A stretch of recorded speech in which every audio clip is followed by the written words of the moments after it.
अब बात करेंगे रिम्स में मिले शव की। रिम्स के बॉयज हॉस्टल कैंपस में आज जला शव मिलने से सनसनी फैल गई है। सेकेंड ईयर का छात्र मदन तमिलनाडु का रहने वाला था। अब उसने खुदकुशी की है या फिर उसका मर्डर हुआ, दोनों एंगल पर पुलिस जांच कर रही है। हॉस्टल कैंपस में मिला अर्धजला शव। पीजी सेकेंड ईयर का छात्र था मदन कुमार। हत्या या आत्महत्या, जांच में जुटे पुलिस। झारखंड के सबसे बड़े अस्पताल के हॉस्टल परिसर में अर्धजला शव मिलने से हड़कंप मच गया। बॉयज हॉस्टल नंबर 5 के कैंपस में फॉरेंसिक मेडिसिन विभाग के सेकेंड ईयर का छात्र मदन कुमार का शव मिला। मदन तमिलनाडु का रहने वाला था। अब उसकी हत्या हुई या फिर उसने आत्महत्या की, पुलिस दोनों एंगल पर जांच कर रही है। इसे लेकर मदन के मोबाइल का कॉल डिटेल खंगाला जा रहा है। मदन के मोबाइल पर रात 10:10 पर आखिरी कॉल हुआ था। रिम्स का फॉरेंसिक मेडिसिन डिपार्टमेंट का स्टूडेंट है, सेकेंड ईयर का, मदन कुमार नाम है, तमिलनाडु का रहने वाला है। उसका डेड बॉडी है। ये घटना हत्या है या आत्महत्या है, इस पर अनुसंधान हो रहा है। पोस्टमार्टम रिपोर्ट आने के बाद बहुत सारा फैक्ट क्लियर होगा, क्योंकि अगर वो बर्निंग जो होता है, अगर वो मरने से पहले होता है तो उसमें जो ब्लिस्टर्स और वेसिकल्स होता है वो सब आता है।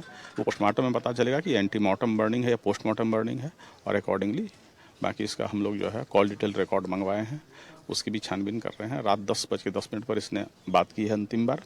बाकी सारे बिंदुओं पर अनुसंधान जारी है। जिस हॉस्टल के पीछे शव मिला, उस हॉस्टल में मेडिकल के कई छात्र रहते हैं। बावजूद हॉस्टल कैंपस में आग जला शव मिला, ऐसे में हॉस्टल की सुरक्षा पर सवाल उठ रहे हैं।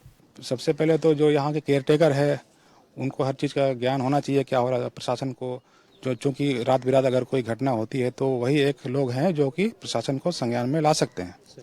तो इस एंगल से हम लोग देखेंगे कहाँ पे ये चूक हुई है, फिर आगे इस पे यथा नियम संगत कार्रवाई की जाएगी।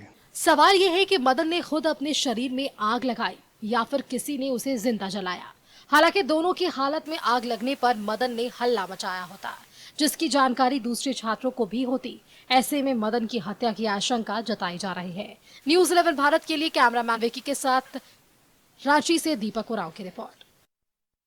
तो सत्यव्रत किरण हमारे साथ लाइव जुड़े हैं, सीधे उनका रुख करते हैं। सत्यव्रत, रिम्स का जो हॉस्टल है कभी ना कभी विवादों में आता रहता है। इस बार एक नया विवाद आ गया है और जो हत्या या आत्महत्या, दोनों एंगल पर पुलिस जांच कर रही है। लेकिन एज अ क्राइम रिपोर्टर आप भी देखते हैं जब कि अगर जलाया गया या जला खुद सुसाइड उसने किया तो शोर मचाया होगा। आसपास बहुत सारे हॉस्टल से बहुत सारे स्टूडेंट्स वहां रहते, किसी ने नहीं सुना। तो इससे यह अंदेशा लगाया जा रहा है कि कहीं और घटना को अंजाम देकर वहां बॉडी लाई गई होगी। हालांकि पुलिस जांच में इसका खुलासा होगा। बिल्कुल सारित, इस पूरे घटना की अगर बात करें तो रिम्स मेडिकल कॉलेज की व्यवस्थाओं पर कई बड़े सवाल खड़े हो रहे हैं, और खासकर परिवार के वैसे सदस्य जो कि पढ़ाई लिखाई के सिलसिले में मरीजों के सेवा के लिए सरकारी अस्पताल रिम्स जैसे मेडिकल कॉलेज पहुंचते हैं, और वहां उनके साथ जो घटना घटती है। तमिलनाडु के रहने वाले थे डॉक्टर मदन जो है, और फिलहाल उनके परिवार को सूचना दे दी गई है। कुछ घंटे बाद उनका परिवार जो है वो पहुंचेगा रिम्स, और इस पूरे मामले पर पुलिस ने क्या कुछ जांच की है, क्या यह आत्महत्या थी या फिर हत्या थी, इन सभी सवालों का जो जवाब है वो डॉक्टर मदन के परिवार वाले जानना चाहेंगे, क्योंकि इस पूरे घटना ने चिकित्सक समाज और खासकर मेडिकल कॉलेज में पढ़ाई करने वाले जो छात्र हैं उन्हें चिंतित कर रख दिया है कि कैसे एक डॉक्टर का जो शव है वो इस तरह से निर्मम तरीके से जो है वो मिलता है, और इसके पीछे क्या कुछ कारण रहा वो अब तक जानकारी जो है वो पुलिस नहीं जुटा सकी है। फिलहाल पुलिस इस मामले की जांच जो है वो हत्या और आत्महत्या दोनों बिंदुओं पे कर रही है। लेकिन सारिफ, आप इस पूरे घटना को अगर देखेंगे तो कहीं ना कहीं प्रथम दृष्टया में यह जो घटना है वो हत्या जो है वो सामने आ रहा है, क्योंकि जिस जगह शव मिला है रिम्स के हॉस्टल नंबर 5 के छत पर जो है पहले उस बॉडी को जलाने की कोशिश की गई है, और उसके बाद उस शव को जो है वो हॉस्टल के नीचे फेंक दिया गया। फिलहाल मुझसे अगर बात करें, मेरी तरफ से जो मुझे अनुमान लग रहा है कि पहले डॉक्टर मदन के साथ जो है वो शायद मारपीट की गई होगी, उन्हें मारने की कोशिश की गई होगी, और जो भी हत्यारे हैं उन्हें जब लगा कि उनकी मौत हो गई है या फिर जब वो अधमरे स्थिति में थे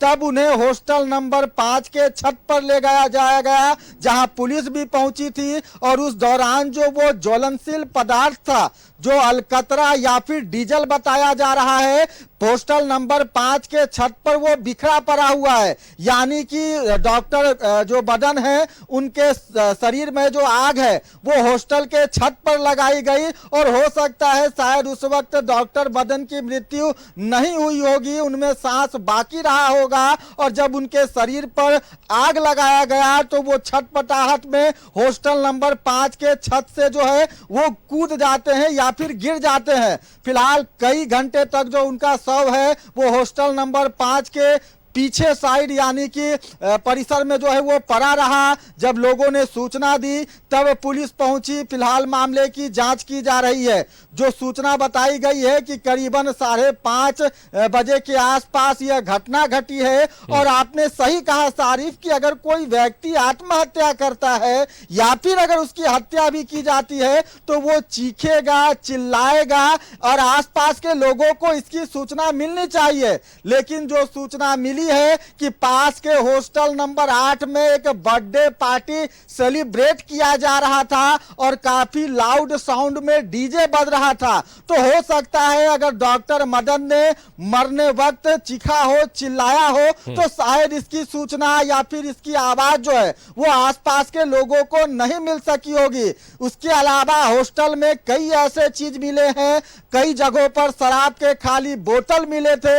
हर बार न्यूज 11 यह खबर दिखाता है कि रिम्स में मेडिकल की पढ़ाई करने वाले जो यह छात्र हैं शाम ढलने के बाद रिम्स परिसर को, हॉस्टल को जो है वो अड्डाबाजी का केंद्र बना देते हैं और शराब के नशे में होते हैं। तो कई बिंदुओं पर पुलिस को जांच करने की जरूरत है, क्योंकि इस पूरे घटना ने रिम्स ही नहीं बल्कि राज्य की भी छवि खराब की है। क्योंकि तमिलनाडु का रहने वाला एक युवक जो है वो झारखंड पहुंचता है, रिम्स जैसे बड़े संस्थान में अपनी सेवा देता है। एफएमटी विभाग के वो पीजी सेकेंड ईयर के छात्र थे और वैसे में जिस तरह की दर्दनाक घटना हुई है, जरूरी है कि जिला प्रशासन इस पूरे मामले पर जांच करे और अगर यह हत्या है तो उन हत्यारों को सख्त कार्रवाई करे, उन्हें सलाखों के पीछे भेजे ताकि दूसरे राज्य से पढ़ाई करने या फिर मेडिकल के अस्पतालों में सेवा देने आने वाले जो युवक हैं, जो चिकित्सक हैं, वो बेखौफ होकर निर्दयता के साथ जो है वो राज्य में अपनी सेवा दे सके, अपनी पढ़ाई कर सके। सारिफ, अफसोस आता है सत्यव्रत कि ये ऐसे स्टूडेंट्स, ऐसे छात्र देश का हमारे भविष्य बनने वाले, इनके कंधों पर बड़ी जिम्मेदारी कल आने वाली है।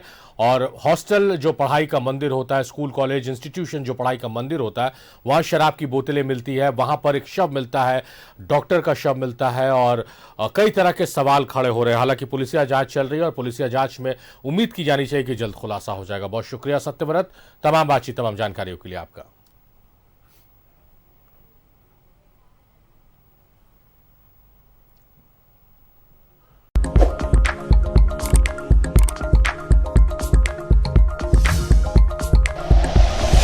Like and share videos, subscribe करें हमारा चैनल और प्रेस करें बेल आइकॉन। न्यूज़ 11 भारत, सच है तो दिखेगा।